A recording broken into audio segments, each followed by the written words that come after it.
Busy Perfect. morning then. Yeah, savage, mate. Constant. Never ever quiet, but good problems to have, though, right? Good Yeah, problems to have. definitely. Busy means Could good. be quiet. Yeah, could be quiet with absolutely nothing going on, or could be busy as we are, and yeah, Yeah. getting the graph done, reaping the rewards of it. Nah, sweet. Glad to hear it. Well, thanks for coming on. We've been planning it for a while now. I've been too busy to get you on, but it's great to get Of you on. course, But man. we'll just start off with a bit of 30 seconds. Majority of people, most probably will know you, might know Combat Fuel, but for those that don't, a little bit, 30 seconds, who you are, what you've done, and what you're currently doing. Of course, man. Yeah, absolutely. So I'm Alex, also known as Bez. I was an infantry soldier in One Royal Anglia and the Vikings. Unfortunately, I was medically discharged. Upon that discharge, I became a personal trainer. I did a PCI in the army as well. Didn't really have a purpose or fulfillment in what I was doing. I loved watching my guys transform, but I knew there was a bit more I could do, specifically to help out the guys that have been through the same and who are struggling. Always had a love of supplements, and as such, Combat Fuel was born. And 6 years later, we're here, and the rest is history, as they say. Fair enough. So when is it you joined the Royal Anglians? 2010, it passed. Finished my selection at Purbright and then joined pretty quickly after that. It was Yeah. early 11. And then Yeah, obviously went up a to while ago. Catterick. How did you find Yeah, Catterick? I loved it. I absolutely loved it. I thought it was brilliant. I was like, it was very surreal the whole way through, being like, this is like, I'm doing army stuff. I don't come from a military family. I didn't have any friends that were in the military of anything. One guy I used to work with at a leisure centre joined the RAF, so it's not quite the same. Um, but yeah, it was just, yeah, the whole thing was very awe inspiring. So I went in pretty fit anyway as a swimmer and rugby player. Yeah. My fitness was pretty damn strong as I went in, and yeah, just yeah, very weird. Remember asking quite a lot, like, when do we get to use weapons? When do we get to do this? When do we get to do that? And then very quickly being educated physically and verbally to Yeah. shut the fuck up, Wind and your then neck in. do yeah, turn up, right place, right time, right kit, and then Yeah. yeah, steep Yeah. learning curve. I was exactly the same. Joined 16 Harrogate and just no family members apart from like granddad who was in World War II. No real Wow. friends. It was just what I wanted to do. And then ended Yeah, up going in. And it's not the same as it absolutely. is in the movies or when you're watching the news when Afghans kick it off, is it? No, no, absolutely not. I think we'd both be the same, that we'd seen stuff. Obviously, Iraq had happened, Afghan was happening while we were still growing up. And it was, yeah, and obviously throwing back to 9/11, we were both probably at primary school when that happened. And ultimately, that's what kicked the whole thing off. And it is, yeah, being like, this seems like a good career. This could be wicked. I don't know about you, but I didn't join thinking it would be a good career. It was like more, well, I'm going to get a travel the world, do stuff, and yeah, and everything else in between. And yeah, but wanting to be infantry primarily because it's I don't want to offend anyone. Whatever. Just Everyone else say is it. just a civvy in infantry kit, so We're all needed, but I get what you're saying. I we're think it all was needed. But Christian the Craig had movies are said it. written about us. Yeah, yeah, they're all written about you. And Christian Craig had said it in another podcast. He was like, all this bullshit about a trailer, just join the army to kill people and shoot things. Like, that is Yep, what I wanted to literally, do. mate. Like, Exactly that. That's exactly why I joined. Joined because I wanted to go to Afghan. It was kicking off at the time. I'd seen yeah, someone that I knew go, and I was like, yeah, I want a part of this. We were very much like very patriotic at the time, and then you quickly join and realise that you're just there for your muckers, and it's just a good time. yeah, definitely. And what made you join the Anglians? Is that the local unit to you? Yeah, local units was. I'd seen someone at school. I went to his friend, and I'd seen someone at school joined there. Went to my careers office. Uh, he was I think he was a sergeant. It might have been a screw. I think it was a sergeant. Cy Thorne. I remember seeing him on Ross Kemp in Afghanistan. I walked in. I was like, "Oh Yeah. wow! Do you know that you're on telly?" And he was like, "Right, shut the fuck up. That's my fucking battalion. Anyone to go to my fucking battalion? We don't send no fucking cunts there." He's like, "Are you sure you're ready for this?" And I was like, "Wow!" Like I just walked in because I want to join the army, and I've got this guy there. And yeah, like what an inspiration he was. Like Yeah. watching him through. I think when he was there on that, it was Corporal Cycle, and then when I left battalion, he was W02. Oh wow, he Brilliant, made brilliant yeah, went all soldier. the way through. Yeah, yeah, absolutely. Quality man, quality man. What tour did you go on? Herrick 16. Oh, that was the one I was on. Yeah, 2012. yeah, yeah. Yeah, 2012. I Yeah. was attached to Free Rifles Battle Group down in Nez South. Oh, cool, awesome. We were around. So what was Parang, but then we dropped down from previous tours. We were at Kalang. We did a little bit out of Pibon, and around that sort of northeast area, sorry, Yeah, northwest area of yeah. Nadia Ali. Yeah, Oh, right, Nadiali. Nice. yeah, yeah. Fun times, Yeah, so simple times as well. Nothing to worry about, just yourself and your muckers and doing a job. Yeah, this is what I say. brilliant. Like, you don't, all the shit that happens, obviously, you don't wish for. Well, you do when you're actually on tour. You're like, I want to get stuck in it.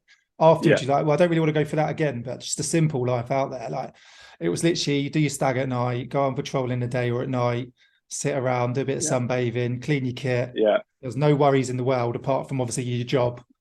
Yeah, And then you literally just, your job, and that's it. Nothing else mattered. There was no drama, there was no politics, there was no. nothing. There was just no drama whatsoever.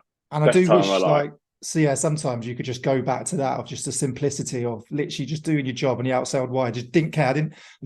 Olympics was on, wasn't it? People were getting spammed for duty Yeah, and security, and that was yeah. And going then I tits think up. after that we had the London riots as well, didn't we? While we were Yeah, out there coming towards the tail end of the tour. I remember thinking like, we're out here, and there's you lot back there at home acting like that, yeah. degenerates. And But that's what people don't realize. When you get on exercise and ops, it is just literally just do your job. You ain't got to worry about anything. So just make sure your family life's covered if you are married and that. Just have them settled, and yeah, then the rest you literally don't have to worry. And it's makes it so much more exciting and so much yeah, easier. And that is one of the best things yeah, about the army. As yeah, you did hundred that, percent. went through your career PTI course. How did you find that? Some people say it's relatively hard. Some people say it's not too bad. I don't think it was too bad, to be honest. Yeah, I reckon it was probably the best course that I had ever done in the army. I thought it was absolutely amazing, absolutely brilliant. Before that, I'd done my NCO Carter down in Brecon for 7 weeks to get my first banana, and oh, yeah, and then that was also brilliant. That was hard. Not gonna lie, that was hard. Won the Brecon 2 miler, held a did Queensland you? record for a little bit as well. Yeah, I What used to time? actually do cardio. I was sub 14 minutes, sub 14 minutes. Can't remember what I had where we start from Dixie's and finish at the top of X range. Yeah, you It got to weigh was up. yeah, there was an absolute unit from P Dubs that I was up against, and that last little straight going up the hill, and it was just like he tried to burn out past me. And I was like, no, like everyone's screaming at us, and I'm like, no, like he's gonna burn out, he's gonna burn out, he's too big for this, and he burnt out. Yeah, finished him past him, beat him by, but not a lot, probably 20, 30 meters, but that was Yeah, win's a yeah, but win. no, back on. Yeah, but PTI card, that was brilliant. I thought it was a very grown up course as well, as opposed to turning up, and we very much paper pass a lot of courses, don't we, in the military?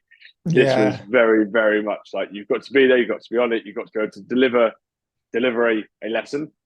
Being Fizz, you also have to know your ins and outs of what you're doing. You need to understand the human body, why we're training for what we're doing, why we're doing it, apply our fit principles, and it's yeah, it wasn't the hardest course, but it was brilliantly well run. And it's yeah, and the PT call was something that I'd always aspired to get to as well. Unfortunately, my career was cut a little bit short before yeah. that, but No, yeah, no, it is good because with the PTI, like you said, you do. There's a lot of courses where you just pass. You've literally just got to attend, and people don't yeah, realize that. But you do learn on the job afterwards. With the PTI course, it's literally day one. If you don't simple down the 50 press ups, if you are not rigid and yeah, don't hit those 50 press ups, you are sent home that day. It's not like yeah, anyone can become a PTI. They actually are really strict with it. yeah, absolutely, yeah, absolutely. It was. I mean, we started. I can't remember how we started our course with, and I know that there's a lot of people that were like binned off on that. And again, like our typical PFA being our press ups and sit ups, they are rigid. Then going out doing your 800 meter um, warm up, which is at the PTI's pace, going around it. You've got like your 30 seconds to a minute to then stop, then bang, and it was round the track at Aldershot as well. And I was a bit of a lung back then. I was like a 7:30 like mile and a Yeah, halfer, that's and decent. I came in at like 8:25. I was like all the prep in the world, and it was just I was just nervous, like just trying to keep like a Mm. steady pace and not burn myself out and do well. Yeah, that was yeah, it was nerve wracking. That was really nervous thinking, like because you knew the standards were high anyway, you couldn't miss anything, Yeah, and that like the core men that were running the course behind us would come along on your press ups and sit ups, and they're like, no, 90-degree angle, 90-degree elbow. It was yeah, rigid. That's very much how I thought the military to be. It's very much like training. Like things were regimented, they were rigid. There was no room for error. There was no room for anything going wrong. But the flip side of sort of Catterick compared to doing a PTI course is obviously you need to get destroyed as a man to be built up how the army wants you. PTI course is very much they take you to one side and they then talk about what you did wrong, what you can do better, and how to improve. So in that respect, it's a very, very grown up, very adult course. Yeah, very constructive, which is what it needs to be later on in course. I think Catterick Phase 1, well, the Soldier Academy now is all about breaking you down, building you back up to how they want you to be. And then hopefully that sets you up for those courses so they can speak to you more adult-like and give you that responsibility, unless you're going on your Carder and you're training for your Lance Jack or your Falls Crew, which we know is a bit of a thrashing. So you went through your career then, Herrick 16, PTI, and then Combat Fuel comes about. From almost what I've seen is growing pretty well. But go back to the start of Combat Fuel then. How did it actually start? Like you said, you saw like a need for it. Yeah, so I'd been medically discharged and I was going through a lot of recovery and stuff, and I became so a PTI. And, what do I do? Natural transition is I'll be a PT on City Street. I did that. Started off quite slow, sort of 2 months, and I had literally a couple of clients. I'm like, shit, if this doesn't work, I'm gonna have to move back with my mum and dad. I've now got a house and I'm doing real adult things. And you're shit, no one's here to pay my bills. I've got to pay my mortgage. I've got to earn money, and if I don't turn up to work, you can go off sick. I say off sick, if you were injured, sick in the army, you're still getting your pay. Yeah.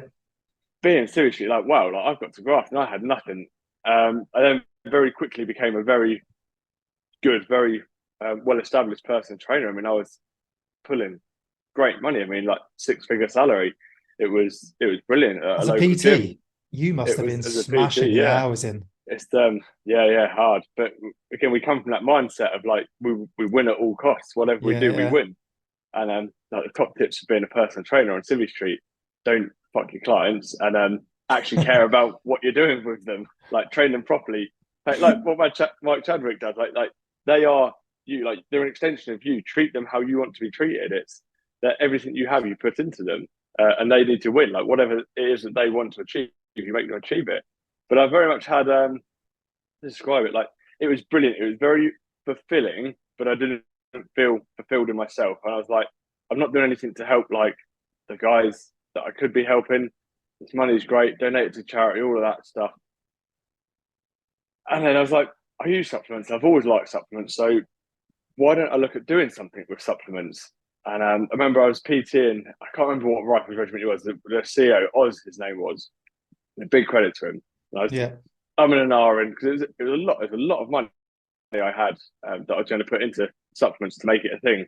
And one day I remember him at 6 o'clock in the morning doing a PT session with this ex-CO, and he turned around to me and just goes, "Just don't be a bitch, just do it."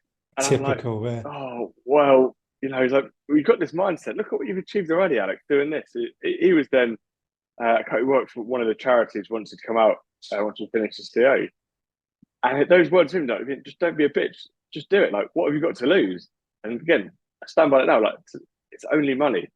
You made it once, so you'll make it again. Yeah, exactly that. And good health, got good life. It's so why not send it? Got really, really badly screwed over by a manufacturer. I mean, we lost a lot of money on it. Way. When it was just me.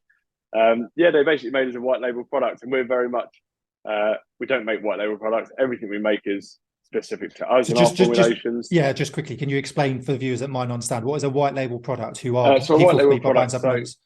So you can get a terrible product that's very basic out of the box. A manufacturer will make this and just stick your label on it. Yep. There's still a high entry to market in terms of money, and I'd gone away and I thought, this is what I want. These are my formulations. It was on a pre-workout. Everything else they'd done as they should have. Sort of our essential amino acids, our cyclic dextrin, our proteins, all of that stuff was specific to us. And the pre-workout we came to them, and our big bit is we must be military safe. And they came back to us saying look, what you're doing there, it's not safe. You can't make that. I was well, my research would suggest this, and here's all my evidence to back it up. Like, this is what I've read, primarily stuff from the NCBI, and there's meta-analysis on all of these ingredients. And they came back with, well, we've been doing this for 25 years. Why would we lie to you? And obviously, we've come from a background of integrity, Yeah. morals. And I'm like, oh, well, I'm paying them money. They're obviously not going to lie to me, are they? Like, and then I was very much like, I can't believe I got that wrong. Like, I don't think I got it wrong. And they got called out a few months later saying, like, you've got some really good products by Tariq on the supplement review.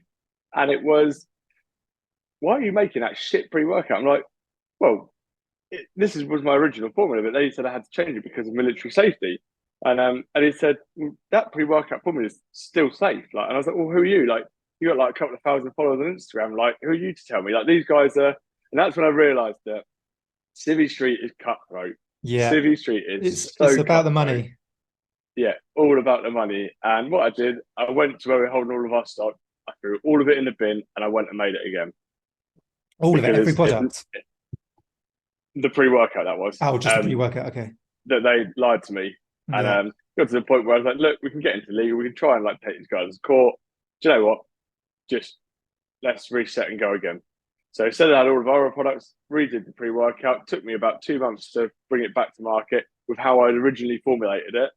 And then it started flying. And one of my business partners now, Rick from Strom, he was very much like, do you know what? And at the time, 12 years in the industry, said, I've never, ever seen someone have a product that wasn't what it should have been or good, throw it in the bin and start again. He's like, I've never seen that. He said, that shows that you care about customers more than you do money. He said, you've got my respect for life and that.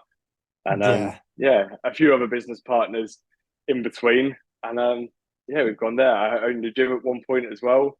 I sold that to another veteran. It's been a busy time.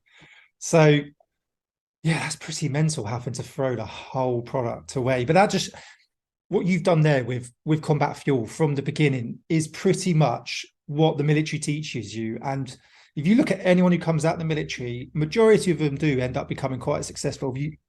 There's loads of people we can name. I'm not going to name them all, but name anyone. But they normally do. And I spoke to someone else about it before. They were doing something. There's like military people for somehow always pretty much make it work, apart from a few who just somehow to get in the army and then leave. It's that mentality the army gives you. It's attention to detail, research. You're delivering a PT lesson, skeleton arms lesson. You have to write a lesson plan for everything. You go on a course, you spend hours a day before prepping. You're up till 1 a.m, and then you're back up again, most probably 4. And that's what everyone should sort of, put into life. And that's one of the skills I think the military really gives you is that attention to detail. That unrelenting drive for success again, that we win at all costs, whatever it is we do.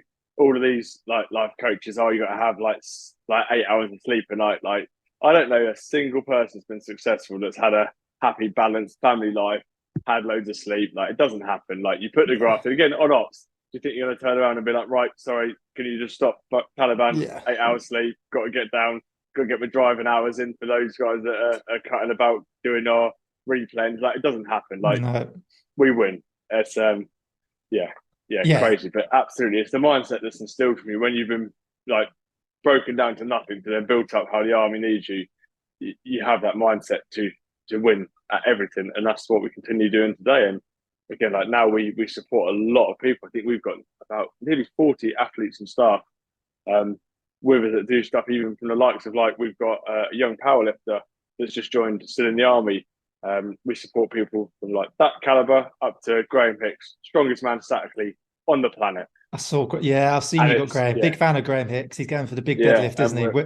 Yeah, he would have had it last year as well, 505 kilo, but he tore his hamstring 2 weeks out. I remember him calling me, being like, mate, I fucked up. I'm like, do you know what? Any other brand would have just dropped him then and been like, nah, you failed, see you later. Not done. Still with us today. And he's like, we go again. Wow. So we're a family brand. It's what we do. Like we're when we're serving, it's a family, isn't it? Yes. And that's what Combat Fuel is. It's an extension of that. Like, we're just one big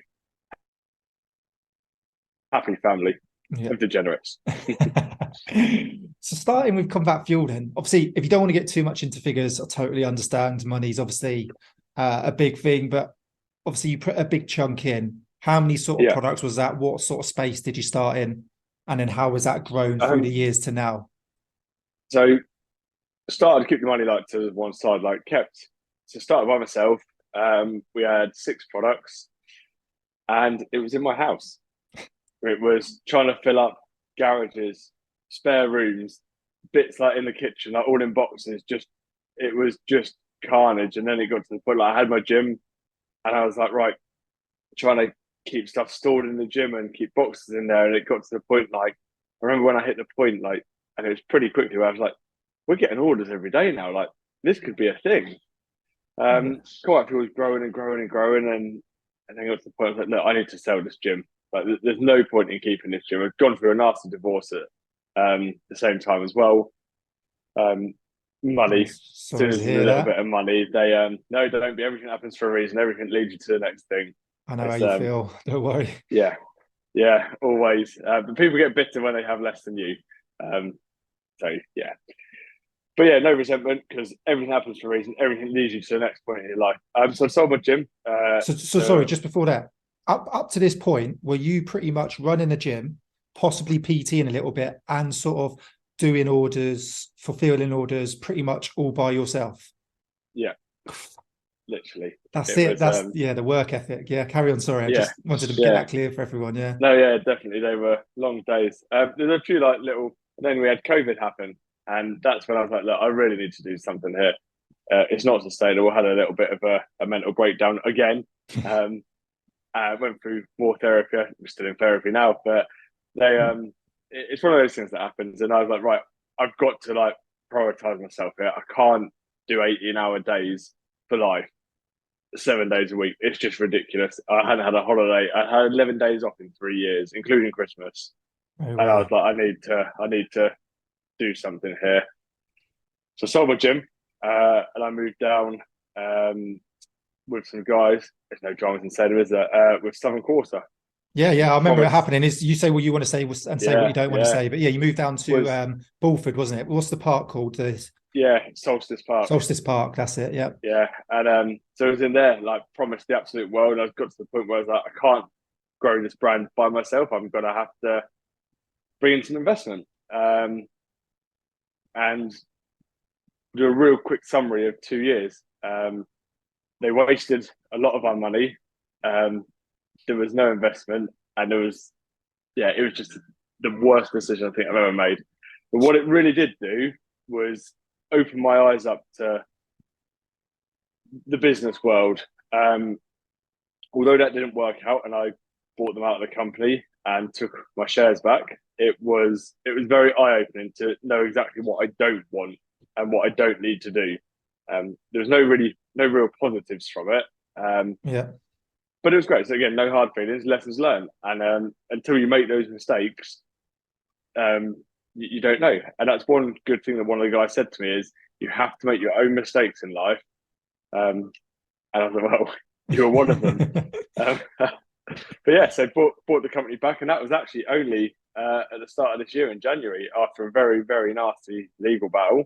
I We was to say that's yeah taken its time then, because you moved to Solstice. yeah I was still in the army and I've been out 2 years. And you moved well yeah it before was I left, if I remember rightly. Yeah. So shit. it was yeah, a long ass battle. But again, all put to bed, no hard feelings. Yep.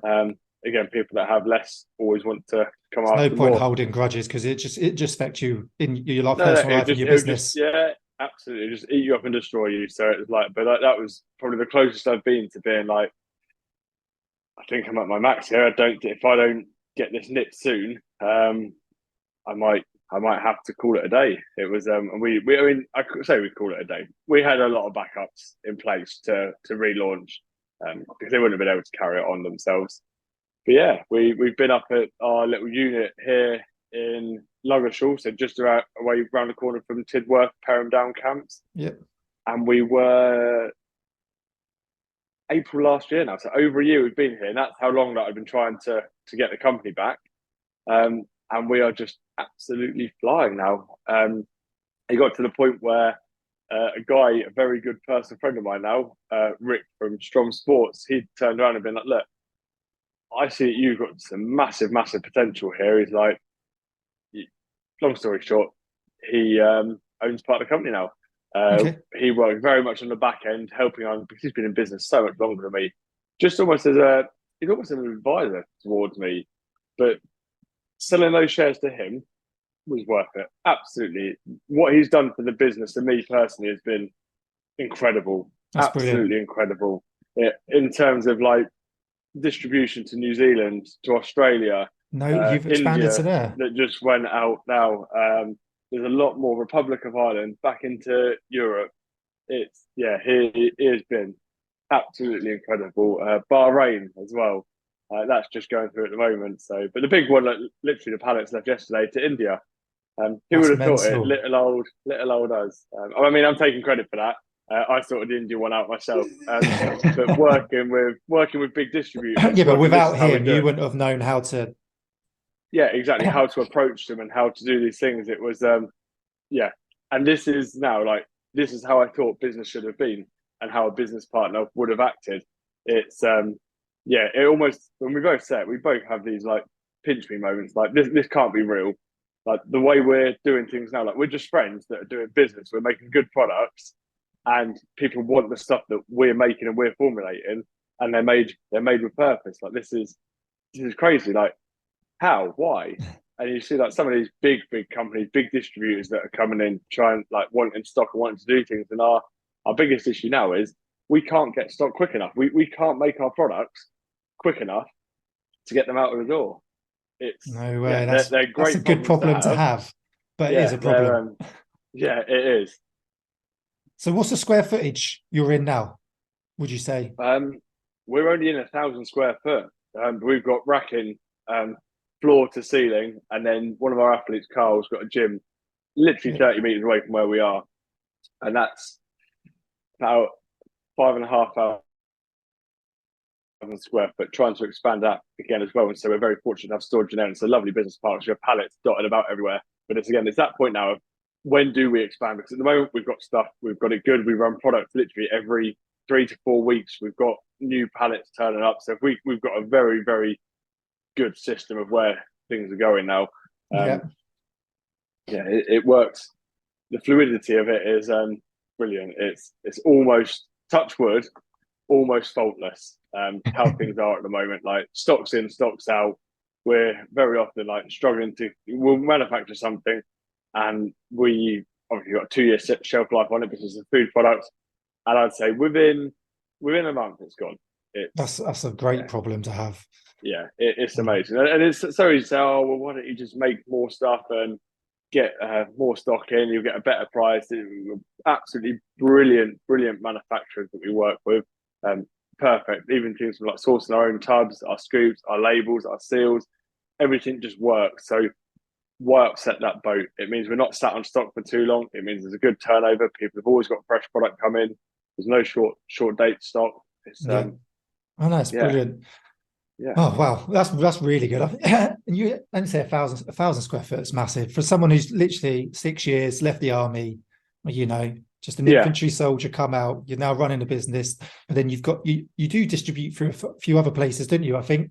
yeah. I think So we've got it's not just 107 retailers now that buy from us at least once a month. So no it's way 107. yeah, and I mean that might be like little gyms that order like a couple of £100, and it might be like our protein clusters that order some bits like that. But it's Yeah, I think actually if we look at our system, it's defined as once per 3 months as an active customer on our wholesale side. And I think we saw at one point it was around 15% of the military had tried our products at least once in their life, which is that's crazy. I mean, great. our Yeah, military is like 20 people, but still, it's still a cool number to have. And yeah. and it's still growing every month on month. It's still just absolutely flying. And we do a lot to give back. Like we very much support individuals rather than events, and that was one of the big older fallouts we had. Is like this isn't like the 1960s where like the biggest banner wins. Like we invest in people, we invest in our athletes if they're competing. We try and help pay for them. We try and help with their accommodation. If we're doing a photo shoot, we cover their fuel. We give them stuff, and it's If someone's an athlete with us, that we've got them. Going back to that Anything they family need, thing. then absolutely. And we can't do everything, of course we can't, but we try our damn best to look after everyone. Yeah, And everyone that's with us wants to be with us. So I think the whole time we've only ever lost one athlete. No shame in saying it either. Farrah Morgan. And obviously, naturally, we were always going to pick Mike Chadwick if it had ever come to it. But he Yeah. left us. Look, no hard feelings. You go where you want. And then he started obviously all of his drama there. But yeah, so that was a Yeah. lucky escape that he decided to That's a leave that's a anyway. story for another time. But I think most of That is, people yeah, listening will know what's going on there. So we won't delve into that. But I just yeah. said he actually blocked me, and I didn't even get involved. Like I got blocked. Wow. Because I used to speak to him, but yeah, that is what it is. So the biggest thing then, what I really want to get out there is combat fuel is military safe, and there is no informed sports label. Oh god. I get I no, knew we were going to get onto no, this. yeah, we get onto. We don't have to delve into. I do want to get out there because I do promote for sometimes I do use combat fuel myself, and I do Yeah, get people message me going, "Is it military safe?" And I know yeah, I can 100% tell them they are military safe, but there's always that yeah. and there's the So so yeah, absolutely. So informed sport is inherently not a bad thing. It's there because people there's a need to be safe in our jobs and what we're doing, and because there's this contamination with products. Very old, doesn't happen within the UK. If we look for things like GMP, which is good manufacturing process, and ISO 22000, ISO 9001, which is traceability and food safety, um, you can't really go wrong with that. If we went wrong or put anything in our supplements, even if it was contamination, like those contaminants can't even enter our factory. If they do, we'd lose our certification, and it's the mm, ramifications of that is like you probably end up going to jail if you start doing it. And then get into steroid contamination. So the only thing is, steroids are not a £20 pot of creatine. They're not cheap, so that's not a thing. We're yeah. also not America, where things have happened before. It is impossible. People don't like absolutes. I love it. Like it is impossible to fail a military drugs test on our products. We've also been going for 6 years now, and we've done millions and millions of workouts we fueled for the guys and girls that are still serving. If someone was going to fail by now, they would have.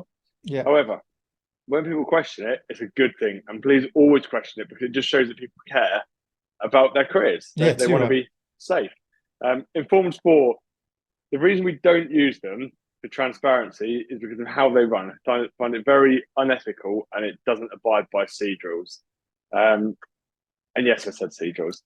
I've not heard So for that for informed a sport, year or two. so you have to, you pay for your product testing. That's brilliant. Cool. Happy days. No dramas whatsoever.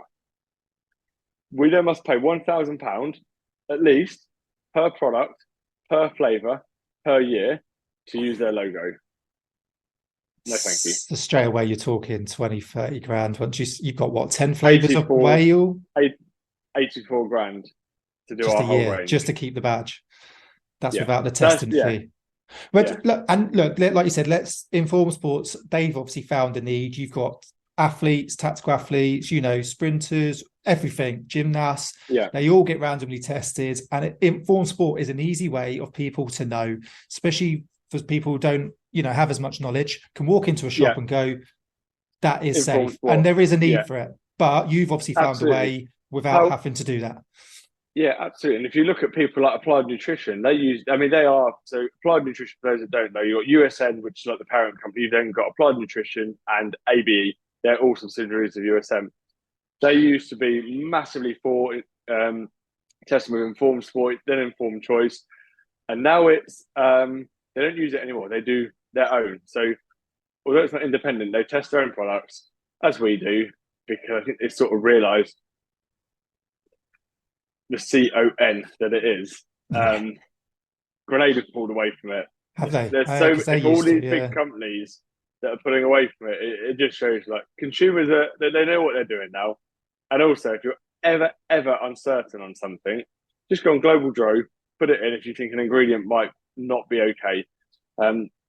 If you are in the military and you fail a CDT, it's going to be because you've been having a few nose beers at a weekend or you've been being a little bit naughty. We did a blind study, or sorry, not a blind study. We did a confidential study at the start when we first started saying like, anyone who's failed supplements, failed CDT on supplements, please come forwards. We just want to know. We'll keep you like complete animosity, and let us know why. every single person, the 40 odd that we talked to, had all said, yeah, basically, they'd done something that they shouldn't have done. Yeah, And it wasn't supplement. So they used that to save a little bit of face. So, fair yeah. enough. We're running out a bit of time, but thanks for coming. It was just great to have a little bit of a chat with you Of course, man. about Been a pleasure. yourself, Been a long combat time fuel. coming. Yeah, as hopefully I'll get these more regularly and we'll get you back on maybe later on in the year to see where you're at or next year. Yeah, And definitely, I do man. need to calm down. Definitely. I've been so busy, like you, a lot going on in my personal life and just work life. So try and get down to Lugshaw and see everyone. Yeah, absolutely, man. But Absolutely. And we'll have our big combat fuel summer gathering as we didn't try and do with all the athletes at some point when someone's not busy, but we'll let you know, mate. Get you down, come and do some content with us. yeah, definitely. Yeah, keep doing what you're doing, though, mate. Honestly, it's a great Awesome, brand and man. it's great to see you growing. So Awesome. Likewise, man. Likewise. Awesome.